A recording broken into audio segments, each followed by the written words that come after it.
We have another question. Amazing. How'd I get here?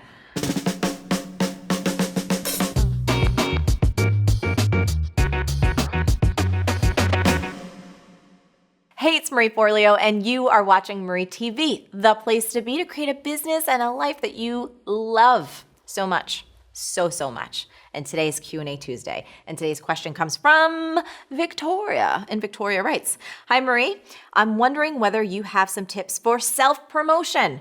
How to go about speaking well of your brand and letting the passion shine through. How not to be afraid to blow your own trumpet. You seem much better at this in the US than we are here in Australia. I always feel self-conscious and nervous when I try to promote my own business, like I'm bragging. Please help. Thanks, Victoria." Great question, Victoria, and I hear this all the time. You often hear the term shameless self-promotion as though there should be shame in self-promotion.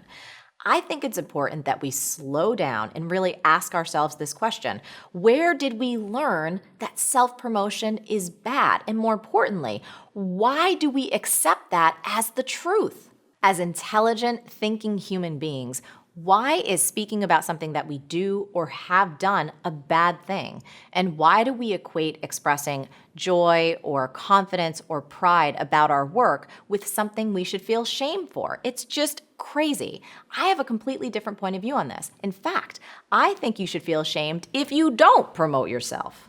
Point is, if you do something great, I want to know about it. So here are 3 reframes to help you get a little more comfortable tooting your own horn. And the first one is focus on what you can give versus what you can get. So I say this every single week, right? The world needs that special gift that only you have, and I mean it. And if you hold back from self-promoting, you are stealing from those who need you most. So you need to really start thinking of self-promotion as service, like a public service.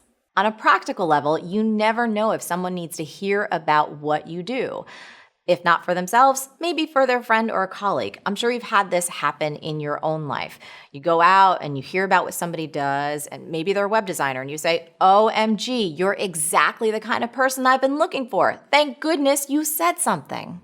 Number 2 is stop caring. Not about other people, just what they think. So many of us shy away from self-promotion because we're afraid that people won't like us, that they'll judge us, that they'll find us totally annoying. Well, guess what? People already don't like you. They already judge you, and unfortunately, they probably find you annoying. I'm sorry to say that it's true, but it's true about you, and it's true about me. Now, the real question is, who are you living your life for? I'm pretty comfortable with self-promotion, and it's not because I'm from the US. It's because I care more about getting my ideas out there and helping as many people as possible than I do trying to live my life, trying to be unjudged, which is pretty much impossible. So you got to ask yourself, what do you want on your tombstone? What do you want them to say at your funeral? Today we lay Victoria to rest.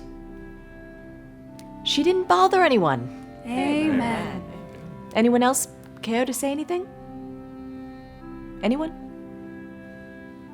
Now, of course, we're having some fun here, Victoria, but the point is a valid one. And like everything else in life, there is an art to self-promoting, which brings me to my next point. Number 3, do not be a broken record. I'm so great. I'm so great. I'm so great. I'm so great. I'm so great. I'm so great. So yes, do let us know that you're great. Tell us why, but have other things to talk about. I mean, think about it.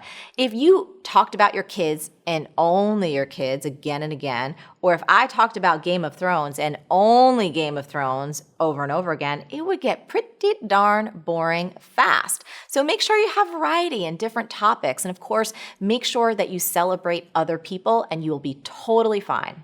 One last thing, Victoria.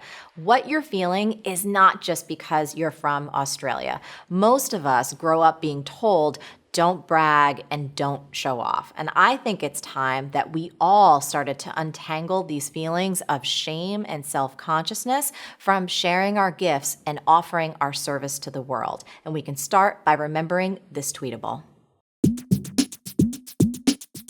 Instead of calling it shameless self-promotion, let's take the shame out of it altogether.